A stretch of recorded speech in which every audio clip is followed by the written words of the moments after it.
been with Kwanchu Park, and he's a wonderful saxophone player, extremely good as anyone I've worked with in America or anywhere. Deep grooves and lots of great melodies. He is a wonderful player, very talented, as good as anybody I've ever worked with, and I've worked with a lot of great horn players.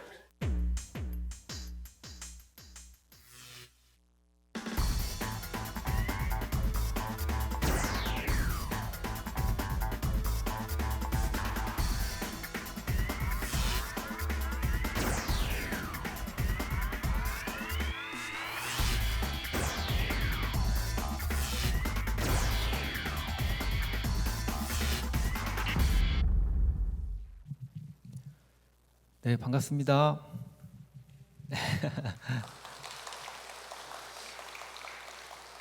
네, 오늘 교회 처음 나오신 분들 진심으로 환영합니다. 네, 제가 진심을 담아서 환영을 인사를 드립니다. 이거는 뭐 그냥 사무적으로 하는 인사가 아니고 지금은 제 진심이 안 느껴지실 수 있지만 아마 제 1시간 정도의 시간이 지나고 나면 그게 진심이었구나 아마 느껴지실 거예요. 진심으로 환영합니다. 잘 오셨습니다. 네, 오늘 교회에 오신 결정이 인생에 있어서 가장 잘한 결정이십니다. 저는 그렇게 믿습니다. 교회 별로 오고 싶지 않았는데 그렇게 나한테 교회 가자고 그래서 억지로 따라 나오시는 분들이 많으시죠? 내가 징그러워서 내가 한번 가준다 이렇게 이렇게 오신 분들 계실 텐데 잘하신 거예요. 그 왜 그렇게 집요하게 자꾸 교회 가자고 부탁을 했냐면요. 그 입장을 제가 조금 말씀드릴게요. 대변해 드릴게요. 여러분 맛집을 발견하면 소개하고 싶잖아요. 야, 내가 어저께 진짜 맛있는 음식 좀 발견했어. 내가 살 테니까 가자. 이렇게 소개하고 싶잖아요. 내 돈을 써가면서까지 소개하고 싶잖아요. 내가 어제 무슨 영화를 봤는데 그게 너무 재밌어. 야, 너 그거 꼭 봐. 라고 소개하고 싶잖아요. 예수님을 만났는데 너무 좋아서 소개하고 싶은 거예요.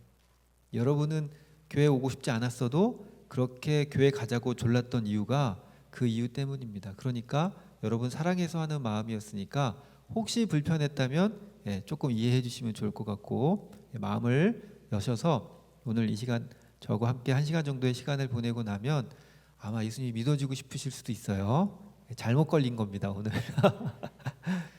그런데 그게 얼마나 감사하고 축복인지 아셨으면 좋겠고요. 일단 연주를 한 곡 들어야 저 사람이 뭐 연주를 잘 한다는데 연주를 한번 들어야 또 신뢰가 되겠잖아요, 그죠? 그래서 연주 한 곡 들려드릴 텐데 사실 이제 밴드가 같이 와서 밴드의 공연을 보시면 너무 좋을 텐데 혼자 왔어요. 저희 밴드들이 그 젊은 사람들이 좋아하는 그런 뭐 방탄소년단이나 이런 가수들 편곡도 하고 연주도 하고 뭐 저희 이제 유명한 가수들 곡도 쓰기도 하고 하는 그런 멤버들이에요. 그래서 이제 대한민국에서 아주 뭐 그냥 국제적으로 유명한 친구들인데 함께 와서 공연을 했으면 참 좋았겠다는 생각을 하지만 또 상황상 또 그러지 못했는데 언제 한번 그렇게 뵐 수 있는 기회가 있으면 좋겠다는 생각도 오늘 좀 갑자기 들었습니다. 자, 이주에 들려드릴 곡은 내 마음 다해라는 곡인데 교회에서 젊은이들에게 많이 불리는 찬양곡이에요. 제가 연주하면 제가 노래를 가사를 입으로 말하는 게 아니고 음만 연주하니까 그 음악이 찬양곡인지 재즈 음악인지 사람들이 안 믿는 사람들은 몰라요. 그래서 이 곡이 기독교 음악 차트가 아니고 재즈 차트에서 1위에 올랐습니다. 그래서 이 곡을 제가 종교 음악 이후로 분리가 되어 있어도 이 곡을 제가 방송에서도 라이브로 연주한 적이 있고요. 가끔 술집에서도 이 찬양이 나온다고 합니다. 뭐 중국 자금성이든 뭐 터키 어느 곳이건 찬양이 울려 퍼질 수 없을 만한 곳에서 정말 많이 울려 퍼졌던 수십만 명이 운집해 있는 그런 데모 현장에서도 울려 퍼졌던 그 찬양인데요. 내 마음 다해 좀 어려운 곡이에요. 듣는 여러분은 어렵지 않으세요? 연주하는 저만 어려운 곡이에요. 내 마음 다해 들려드리겠습니다.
네, 별로 어렵지 않으셨죠? 네, 저도 뭐 별로 어렵지 않습니다. 저는 늘 하는 연주여서 이런 연주는 보통 이제 멜로디가 있고 그 멜로디를 조금씩 변화를 줘요. 그래서 뒤에는 이제 즉흥 연주를 하는데 뒤에도 제가 자주 하는 연주 외에 또 처음 하는 연주들을 이렇게 섞어서 할 때마다 조금씩 달라지는 그런 연주를 합니다. 그리고 제가 뭐 이제 어메이징 그레이스나 이런 곡들을 연주하다 보면 뒤에 막 이제 베리에이션이라고 하는데 이제 조금 더 복잡하게 다양하게 새로운 연주들을 많이 넣거든요. 근데 오늘은 제가 가능하면 조금 그 더 잠잠하게 연주를 했어요.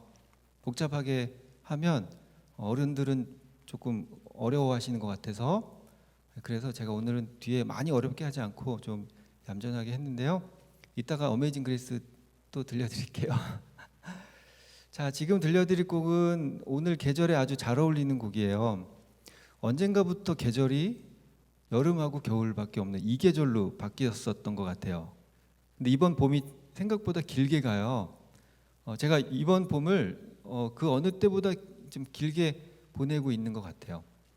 봄이 지겨워서 길게 느껴지는 그런 게 아니라 실제로 따뜻한 기간이 이번에 참 오랫동안 가고 있는 것 같습니다. 그래서 고향의 봄을 들려드리려고 하는데요. 제가 고향의 봄을 연주하게 됐던 계기가 있어요.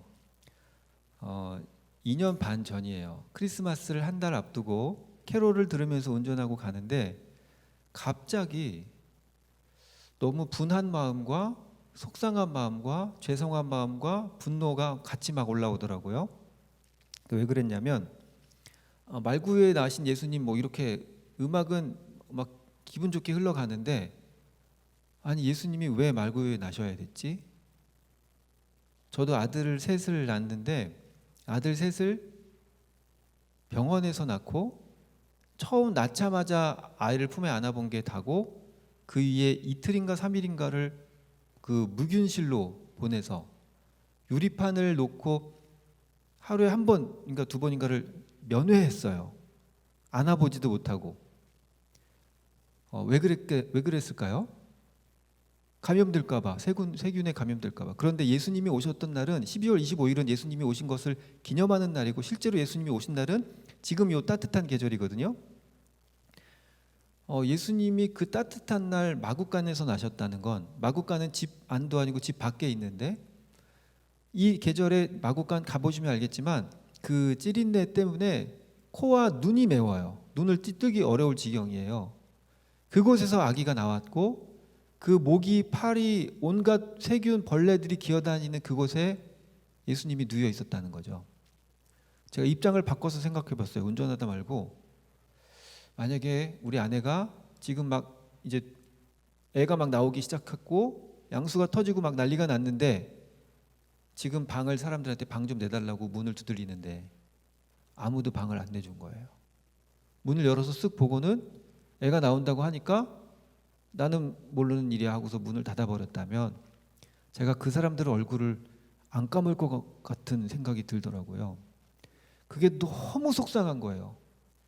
아니 예수님은 이미 우리를 살린다고 죽기를 각오하고 결정하시고 오셨는데 정작 그분을 환영하지 않고 우리는 그냥 마구간에서 나게끔 했다라는 게 너무 부끄럽고 죄송해서 제가 막 울었어요.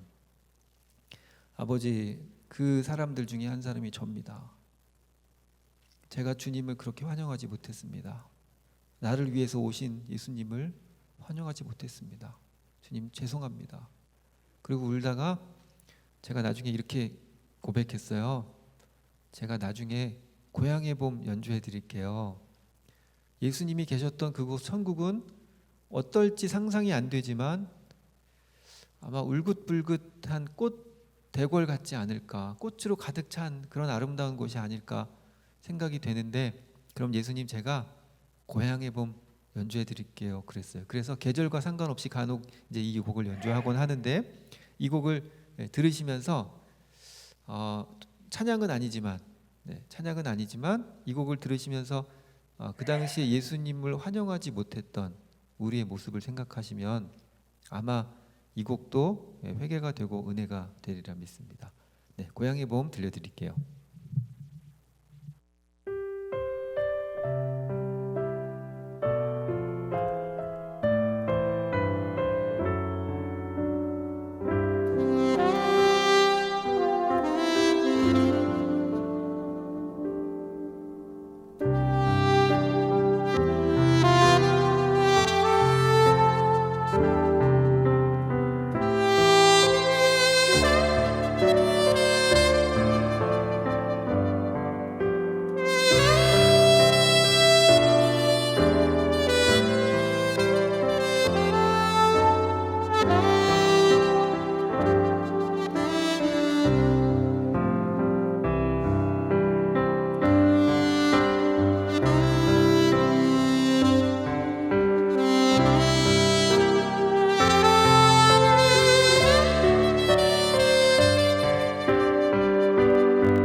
교회 오면 불편해질 것 같고, 교회 오면 예수님 믿어야 되고, 그러면 또 나한테 불편해지는 그런 삶을 살아야 되고, 그래서 교회 오기 싫은 분들도 계실 줄 아는데, 때로는 붙잡혀야 사는 게 인생이기도 합니다.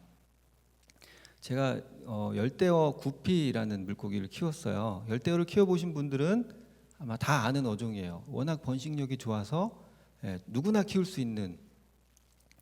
근데 이제 이 구피는 알을 낳지 않고 새끼를 바로 낳아요. 그리고 잡아먹습니다. 그러니까 번식력이 좋다는 건 이제 생존율이 낮기 때문에 번식률이 좋은 거거든요. 근데 왜 이 물고기가 생존율이 낮냐면 태어날 때 알로 태어나지 않고 새끼로 태어나서 제대로 헤엄도 못 치니까 그냥 잡아먹힌다는 거죠. 너무 작아서 이게 새끼인지 뭔지 몰라서 물고기들이 먹어버려요. 심지어 자기 어미들도 그냥 뭔지 모르고 먹습니다. 그래서 이제 어떻게 하냐면 이제 얘네들이 새끼를 낳을 때 이 격리하는 통에다가 임신한 새끼를 벤 물고기를 넣어주고 거기도 또 안에 그 통 안에 이렇게 분리가 돼 있어서 새끼를 낳으면 그것들이 이제 밑으로 빠졌다가 헤엄치기 시작했을 때 위로 올라오기 어려운 그런 구조로 되어 있어요. 근데 저희 집 물고기들을 이렇게 보니까 배가 막 불러왔길래 아 얘네들이 또 새끼를 가졌구나. 그래서 분리하는 통을 넣어주려고 했더니 어항이 워낙 작으니까 다른 물고기들이 더 불편해지는 거예요. 이 격리하는 통이 너무 커서.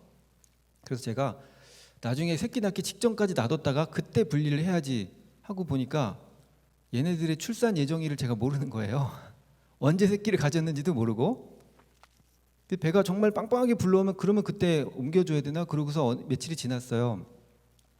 그 어항을 들여다보고 있는데 까만색 똥을 싸놓은 거죠. 이 구피가 물고기가 까맣거든요. 새끼도 까맣고. 그러니까 이미 먹고 똥을 싸놓은 거예요. 야 이거 어떡하나 봤더니 조그만한 점들이 막 헤엄치고 있더라고요. 돌아다니고 있더라고요. 제가 얘네들 살려준다고 어항에 손을 넣었어요. 그 새끼들을 꺼내려고 하는데 저는 살려주려고 손을 넣었는데 지들은 살겠다고 도망을 가는 거예요. 나한테 붙잡히면 뭔가 불편해질 것 같고 뭔가 잘못되는 것 같고 그랬는지 그렇게 도망을 가더라고요. 제가 9마리까지 살리고요. 어깨가 너무 아파서 힘들어서 잠깐 쉬었다가 살려줘야지 하고서 한 마리가 끝까지 도망 다니길래 잠깐 쉬어야지 하고서 다시 봤더니 그새 잡아먹히고 없어졌어요. 저한테 붙잡힌 놈들은 다 살았어요. 가만 생각해 봤더니요. 이 물고기는 제가 어떤 존재인지 몰라요. 얘가 보는 세상은요. 이 어항 밖에 우리 집 거실 이 외에는 상상도 못 하겠죠. 밖에 100km 넘게 달리는 자동차들이 쌩쌩 다니고 300km 넘는 기차가 다니고 1000km 넘는 비행기가 날아다니고 이런 세상을 얘네들이 알겠습니까? 데이터와 문자와 영상들을 뭐 위성으로 핸드폰으로 서로 주고받고 할 수 있는 이 세상을 얘네가 상상이나 하겠습니까? 그럼 얘가 보는 나는 거의 전지전능한 분이에요. 얘네들은 제가 밥을 주는지 뭘 주는지 아무것도 모르고 그냥 지들이 먹고 사는 줄 알아요.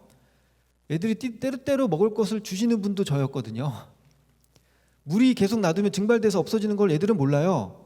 그 물이 애들이 살 수 있는 환경을 계속 만들어 주신 분도 저예요.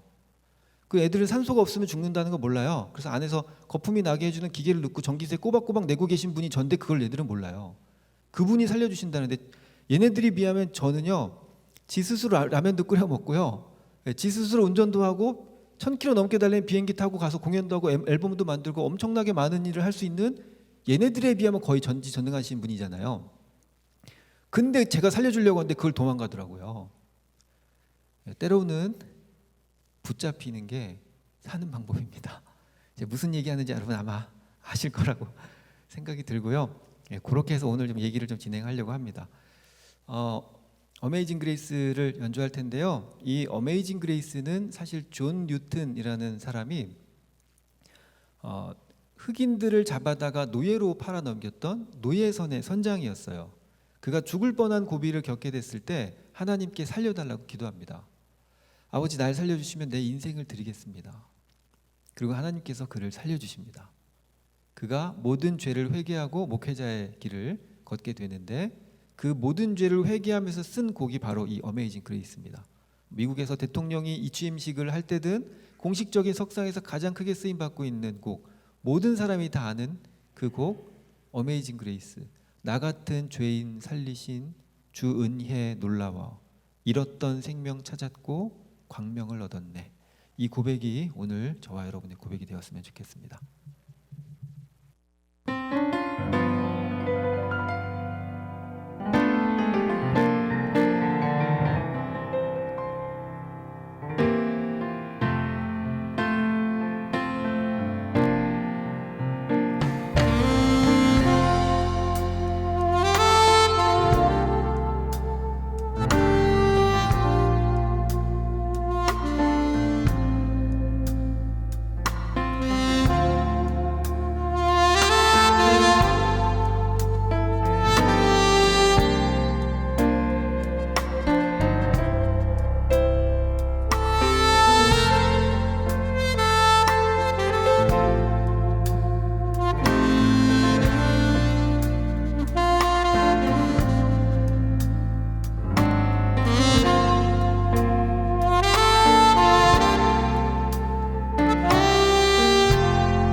제가 원래 예수님 믿는 사람들을 정말 싫어했어요.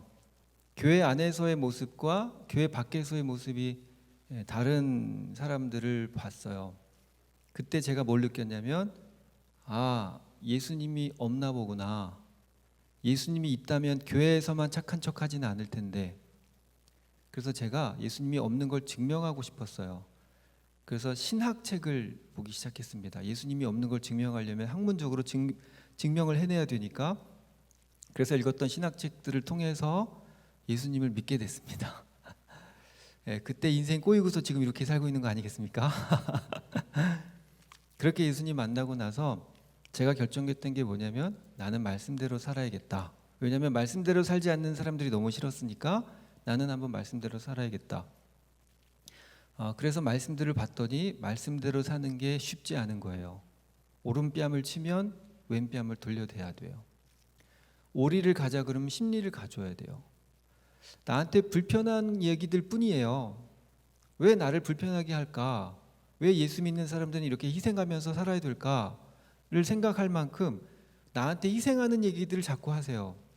그런데 그게 실제로는요, 내가 희생하는 게 아니고 희생하는 것처럼 보일 뿐이지 내가 행복해지는 방법이었어요. 우리가 연약해서 우리의 지식 수준이 못 미쳐서 그 하나님의 그 뜻을 이해하지 못하기 때문에 내가 희생하는 것처럼 보일 뿐이에요. 제가 아이를 키우면서 저희 집에 정수기는 싸구려 정수기라 그냥 미지근한 물만, 정수된 물만 나오는 거였어요. 뜨거운 물도 안 나오고. 근데 아이가 이제 거기다 컵 받쳐놓고 이렇게 누르면 물이 나오니까 재밌다고 물을 갖고 놀아요. 손에도 물이 묻고 방에도 물이 튀곤 하지만 어느 날 제가 이거 안 되겠다 싶어서 못하게 막았어요. 왜냐하면 저희 집은 뜨거운 물이 안 나오니까 괜찮은데 다른 집 또는 식당에 갔다가 애가 정수기 있다고 재밌다고 뜨거운 물 눌렀다가 크게 화상을 입을 수 있잖아요. 그래서 아직 말귀를 못 알아듣는 어린애지만 제가 막 뭐라고 했어요. 그리고 무서운 표정을 하고 낮은 목소리로 이렇게 하면 안 돼 라고 하고 혼냈더니 아이가 아빠의 무서운 표정을 보고 울었어요. 아이가 이렇게 생각했을 수 있어요. 왜 나는 저거 하고 싶은데 못하게 하지? 그런데 아빠 입장에서는 아이를 위해서 한 거예요. 네가 하고 싶지만 이거 하면 안 되는 거야 를 알려주는 거죠.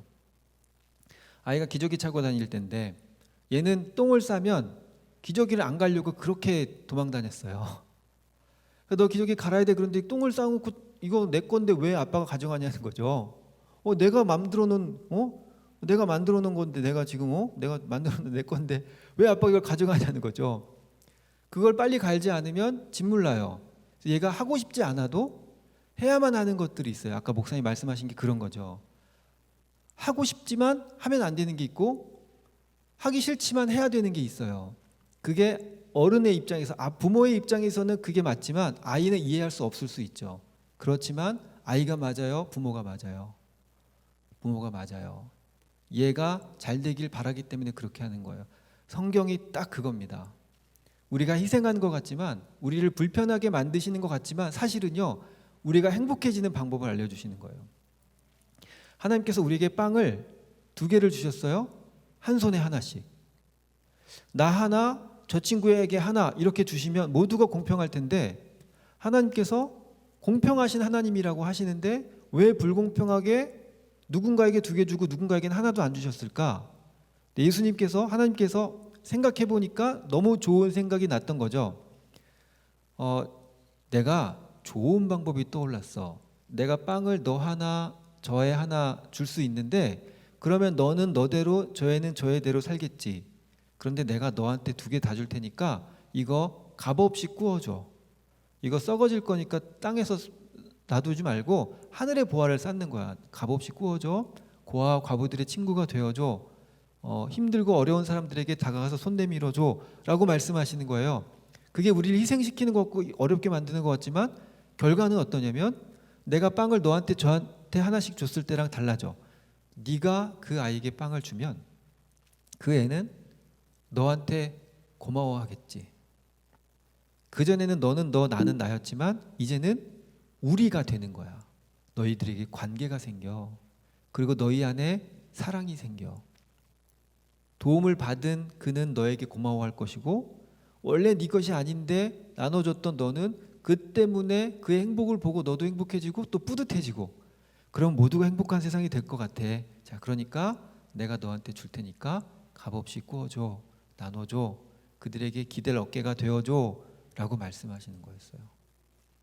여러분 움켜쥐면 움켜쥘수록 더 불행해집니다. 돈, 권력, 명예가 그 자체로 나쁜 건 아니에요. 그것이 목적이 되니까 나쁜 거거든요.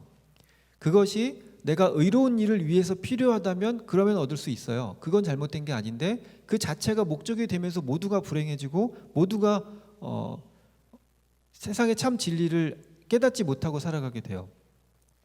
돈 가장 많으셨던 분, 우리나라에서 돈 가장 많으셨던 분, 작년에 돌아가신 분 있죠? 그분 공개된 재산이 제가 검색해봐야 되겠어요. 한 20조 됐던 것 같아요. 뭐 주식만 해도요. 예, 놀라지도 않으시죠? 20조가 뭔지 잘 모르시죠? 예, 11조는 뭔지 아는데 20조 잘 모르시죠? 제가 알기 쉽게 설명해 드릴게요. 예, 20조는요. 연봉이 계산하기 쉽게 연봉이 2억 정도면 일반인들에게 괜찮죠. 예, 만족이 안 되세요? 자, 연봉 2억인 사람이 돈 한 푼도 안 쓰고 1000년 동안 모아봤자 2천억. 10,000년 모으고 10만 년 모아야 그 돈이 20조예요. 정상적인 방법으로는 다 못 써요. 근데 그분이 그 돈 가지신 그분이 돈 때문에 행복했습니까?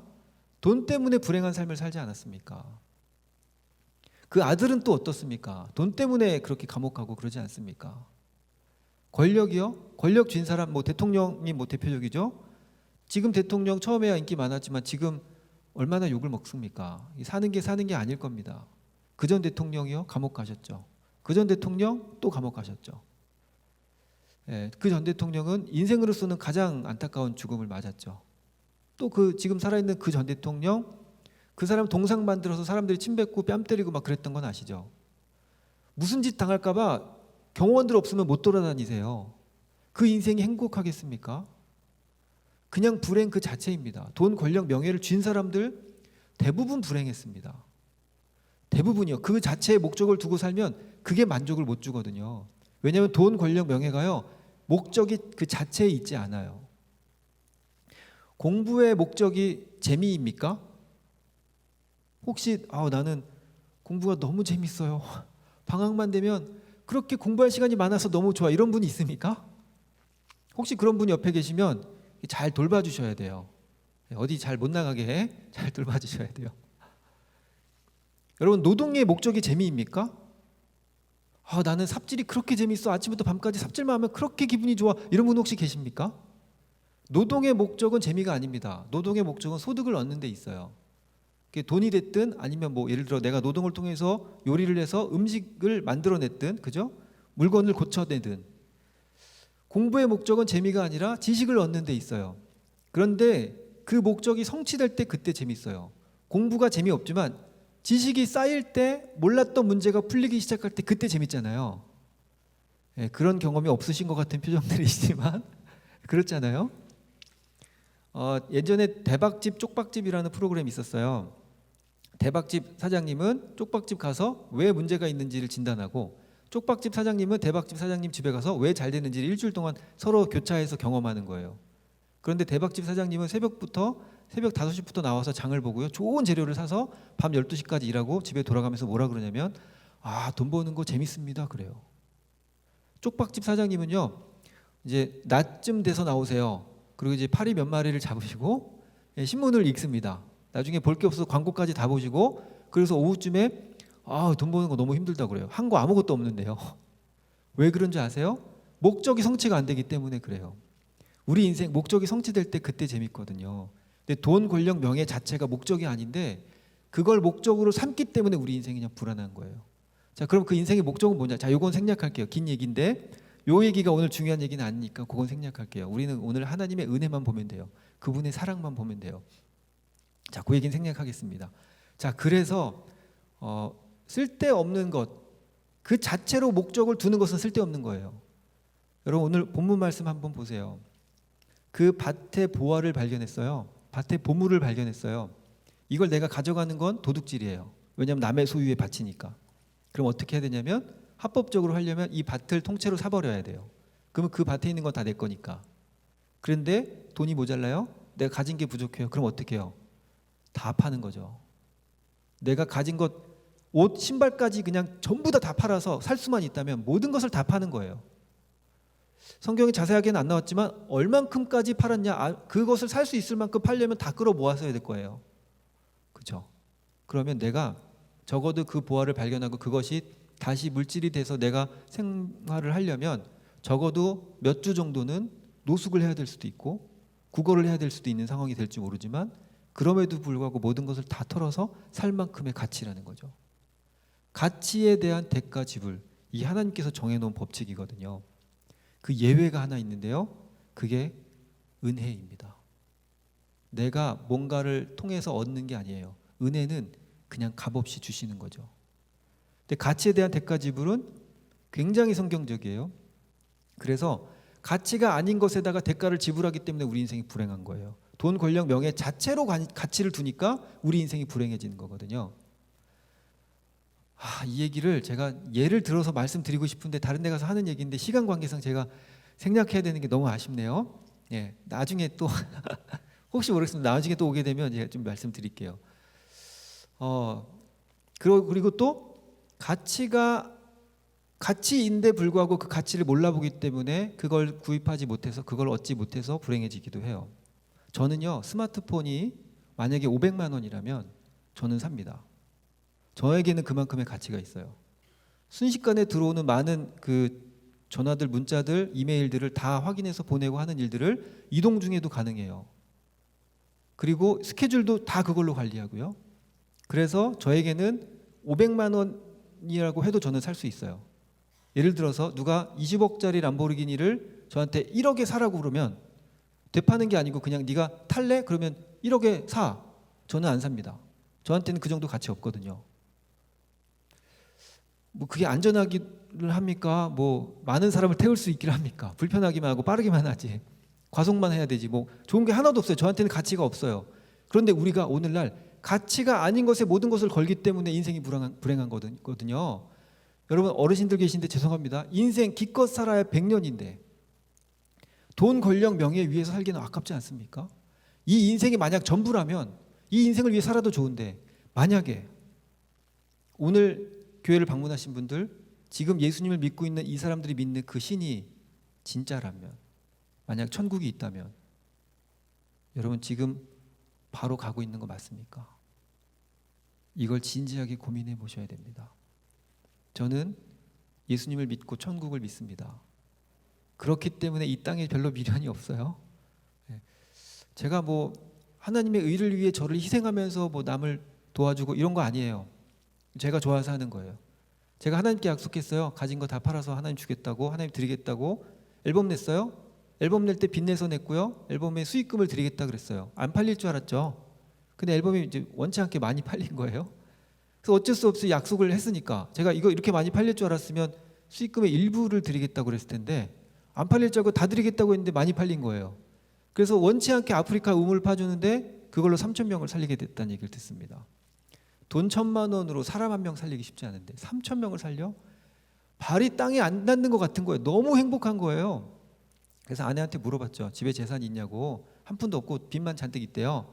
그래서 통장도 팔고 뭐 결혼식 때 꼈던 반지부터 애들 돌반지 들은 거 다 팔고 나중에 보험도 깼어요. 남들 돕다 보니까 이게 너무 기쁘고 행복한 거예요. 그래서 뭐 인도나 뭐 제3국가에 병원도 세워주고 학교도 세워주고 탈북자들 돕고 노인들 돕고 뭐 이런 일들을 해왔어요. 남들 돕다 보니까 도와야 될 곳들이 너무 많이 보여서 나중엔 대출도 받고 카드 돌려받기도 해보고 다 했어요. 그리고 깨달은 게 있어요. 내가 나를 위해서 쓸 땐 행복한지 몰랐는데 남을 위해서 쓰니까 행복해지더라고요. 그게 하나님께서 성경에 말씀하신 내가 희생하는 것 같고 내가 불편해지는 것 같은 말씀을 계속하신 이유가 진짜 진리이기 때문에 그래요. 그렇게 했을 때 네가 행복해져. 이걸요 과학자들이 밝혀냈어요. 증명해냈어요. 엔돌핀, 도파민 같은 게 우리 몸의 호르몬들을 분석해서 사람이 언제 행복이 오는가. 그런데 놀랍게도요 돈과 권력과 명예를 쥐었을 때 오는 게 아니고요 내가 누군가에게 먹을 것을 주고 누군가를 행복하게 만들어줬을 때 그의 행복을 보고 내가 행복해진대요. 이건 과학자들이 밝혀낸 거예요. 여러분 성경만큼 과학적인 게 없습니다. 과학자들이 밝혀냈어요. 그러면 믿어도 되잖아요. 예수님은 안 믿어줘도 과학자들 그렇다면 그럼 믿어도 되잖아요. 증명을 해냈다니까. 돈, 권력, 명예는 그냥 내가 온전히 살기 위해 누군가를 행복하게 만들어주고 나도 행복하게 만들기 위해 필요한 도구이지 그게 목적이 될 수는 없습니다. 이 시간에 제가 여러분 앞에 다시 한번 당부드립니다. 여러분 쓸데없는 것에 목숨 걸지 말고 사람을 위해서 누군가의 행복과 나의 행복을 위해서 그렇게 살아가시는 저와 여러분 되셨으면 좋겠습니다. 이제 이 곡을 마지막으로 하고요. 제가 뒤에 짧게 나누고 이제 마무리하려고 합니다. 이 세상이 비록 힘들지라도, 이 세상이 내 마음과 같지 않을지라도, 원하는 대로 풀리지 않을지라도 주님과만 동행하면 그 어디나 하늘나라입니다. 이 시간에 이 찬양할 때 우리 주님이 손 내미신다 생각하시고 그 손 붙잡으시면 좋겠습니다. 주님과만 동행하면 그 어디나 하늘나라입니다. 내 영혼이 은총 입어 찬양하겠습니다.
오늘 목사님께서 너무 그 10분 동안에 다 너무 잘 요약을 해주셨어요. 그래서 제가 굳이 얘기하지 않아도 되지만 그래도 이제 제가 잠깐 풀어서 말씀을 드리려고 합니다.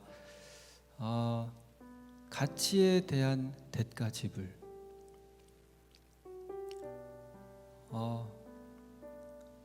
우리가 죄를 지으면 그 가치에 대한 대가 지불은 하나님께서 정해놓은 법칙이에요. 그래서 하나님 스스로도 그 법을 지키십니다. 공의로운 분이셔서요.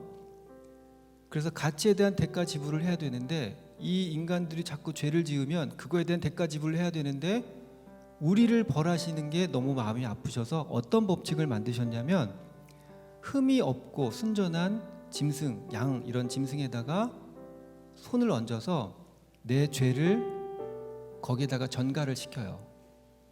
그리고 이 짐승의 흠 없고 순전함이 나에게 오는 거예요. 바꾸는 거죠. 그리고 이 짐승은 이제 죄악 덩어리가 되었어요. 얘를 하나님께서는 죄를 너무나 싫어하셔서 얘를 처참하게 죽여서 불살라야 하는 그게 과거에 우리 죄를 면하는 방법이었어요. 그런데 그렇게까지 우리를 사랑하셔서 짐승을 대신 죽이게끔도 했는데 이게 바뀌지가 않고 고쳐지지가 않고 끝이 없는 거예요. 그래서 이걸 한 번에 해결할 방법을 생각해 내셨는데 그게 뭐냐면 가장 흠없고 순전한 것을 죽이는 거예요. 그게 바로 아들 예수님입니다. 아들을 죽이기로 결정하신 그 하나님. 제가 선교사로 문화선교사로 파송받고 그날 저에게 사실은 제가 문화선교사로 파송받는 날 되게 많이 기다렸어요. 왜냐하면 제가 머리 길고 막 이러니까 교회에서 집회 초청됐다가 장로님이 반대하셨다고 도저히 안 된다고 교회에서 쫓겨난 적도 있고 그런 오해들도 많이 받았어요. 제가 그 당시 그냥 집사여서 그래서 그랬는데 선교사가 되면 그런 게 없어질 것 같다는 생각도 살짝 들었거든요. 그런데 아니나 다를까 기도한 지 얼마 안 돼서 여러 단체와 교회에서 선교사로 파송해 주겠다고 하면서 제가 문화선교사로 훈련받고 문화선교사로 파송받았어요. 그날 너무 저에게는 감사한 날이었어요. 그날 밤에 처가에 갔는데 저희 큰아이가 막 할아버지 침대에서 뛰다가 날랐는데 할머니 화장대에 이마를 그대로 받은 거예요. 그래서 이마가 찢어져서 벌어져서 뼈가 보이는 상황이었어요. 그 아이를 얼른 끌어안고 지혈을 하고 저도 이제 온몸에 피범벅이 됐죠. 너무 놀랐어요. 그리고 응급실로 달려가서 수속을 마치고 그만 힘이 풀려서 주저앉아 버렸어요. 그리고 정신을 차리고 응급실 밖으로 나와서 불이 꺼져 있는 긴 의자에 혼자 조용히 앉았습니다. 그렇게 웅크리고 팔꿈치를 무릎에 대고 이렇게 웅크린 채로 하나님을 원망한 건 아닌데 투정을 좀 부렸어요. 아버지, 이 좋은 날, 내가 선교사로 파송받은 이 좋은 날, 왜 우리 아이 이마를 찢어 놓으셨습니까? 차라리 저를 다치게 하지 그랬습니까? 제가 대신 아플 수 있다면 지금이라도 대신 아프고 싶습니다. 그게 부모 마음이잖아요. 자식이 아픈 것보다 내가 대신 아프고 싶은 거. 주님, 제가 대신 아프고 싶은데 차라리 그렇게라도 하면 안 되겠습니까? 라고 그냥 투정을 부리고 있었는데 제 마음 속에 이런 울림이 있었어요. 그게 저는 하나님이 말씀하신 거라고 믿어요. 아들아, 네 아들 이마 찢어진 거 때문에 많이 아프지. 내가 그 마음 잘 안다. 나도 내 아들 예수를 죽일 때 가시면류관이 그 머리에 씌워질 때 그 가시가 머리에 수십 곳을 찢어서 그 아이의 머리뼈를 긁어야 했을 때 그 피가 아이의 눈에 들어가고 입에 들어가는 모습을 볼 때 나 그거 다 포기하고 싶었다. 내가 대신 아프고 싶었다. 그 아이가 죽기 전에 겟세마네 동산에서 이 잔 좀 치워주십시오. 아버지는 하실 수 있잖아요. 그러니까 이 잔 좀 치워달라고 밤새 울부짖으며 기도할 때 나는 너무나 고통스러웠다. 이 모든 걸 다 포기하고 싶었다. 내 아이가 채찍에 맞아서 등껍질이 벗겨지고 그 안에 살점들이 날아다닐 때 그것 때문에 아파하고 있는 아이의 울부짖음을 들으면서 나 모든 것을 다 포기하고 싶었다. 마지막에 아이가 십자가에서 아버지 왜 날 버리셨습니까? 라고 소리칠 때 그냥 그 십자가에서 내려오게 하고 싶었다. 그런데 내가 끝까지 포기하지 않고 아들의 사형 집행을 멈추지 않은 건 너희를 살리기 위해서다. 제가 그날 밤 그 아버지의 지독하신 사랑을 경험했습니다. 예수님을 죽이신 그 하나님은요, 우리를 살리기 위해 가장 큰 대가를 지불하셨어요. 하나님께는요, 내 아들보다 우리 한 사람 한 사람이 더 소중해서 그 아들 죽여서 우리를 살리셨어요. 그 사랑을 경험한 우리가 어떻게 이 땅에서 나를 위해 살 수 있습니까? 헬라어로요, 말티스 그러면 증인이란 뜻이에요. 근데 여기엔 증언이란 말이 포함되어 있습니다. 놀라운 건요, 순교라는 단어도 포함되어 있어요. 증인과 증언은 우리가 코리안 그러면 한국인 그리고 한국어라는 뜻을 가지고 있어요. 근데 순교는 갑자기 왜 나왔냐? 과거에 증인들은 목숨을 걸고 증언해야만 했습니다. 내가 예수를 믿는다고 얘기하면 그들은 순교당했습니다. 진짜 증인은 증언을 할 수밖에 없고 증언을 하면 순교할 수밖에 없었습니다. 그래서 그 말티스란 단어는 그 세 가지를 같이 의미합니다. 여러분, 우리는 증인입니다. 주님을 위해서라면 내 인생 그까짓 거 주님께 드리면 됩니다. 남 돕다가 밥 못 먹으면 그까짓 거 안 먹으면 되고, 남 돕다가 잠 못 자면 그까짓 거 안 자도 됩니다. 주 영광 위에 살다가 그렇게 주님 앞에 가는 겁니다. 오늘 이 자리에 처음 나오신 분들 그리고 초청하신 분들 잠시만, 죄송합니다, 잠시만 일어서 주시겠습니까? 제가 조금 축복하고 싶습니다. 네, 고맙습니다. 네, 잘 오셨습니다. 네, 고맙습니다. 네, 고맙습니다. 네, 잘 오셨습니다. 이 시간에 저도 너무 기쁜데요, 가장 기쁜 분은 우리 하나님입니다. 아들까지 죽여서 여러분 교회 올 때까지 30년, 40년, 50년을 기다리셨어요. 잘 오셨어요. 저하고 약속 하나 할까요? 여러분들도 가치에 대한 대가를 지불하셔야 되잖아요. 오늘 공짜로 제 공연 보셨으니까. 그러면 여러분도 저한테 뭔가를 해줘야 될 거 아니에요. 그 대가 지불하셔야 되는데 그게 뭐냐면 제가 정중하게 요청드립니다. 2주만 교회 더 나와주세요.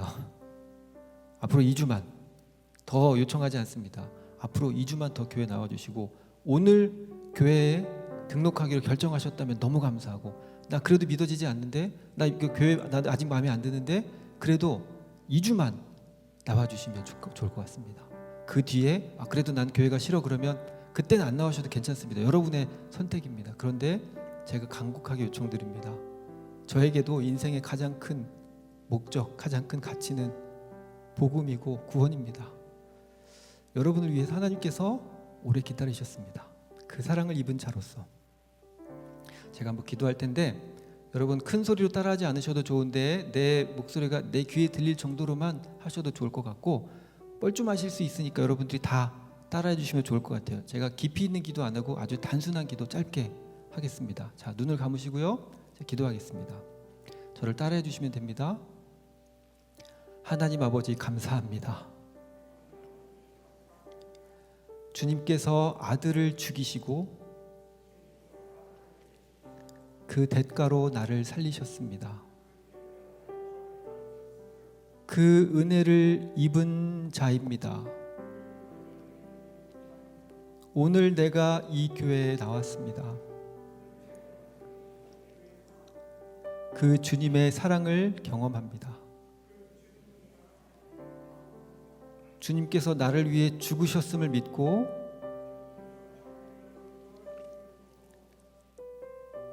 다시 부활하셨음을 믿습니다. 이제 내 인생의 주인은 주님이십니다. 나의 삶을 인도하여 주십시오. 감사드리며 예수 그리스도 이름으로 기도합니다. 아멘. 아멘. 아멘. 네, 축복합니다.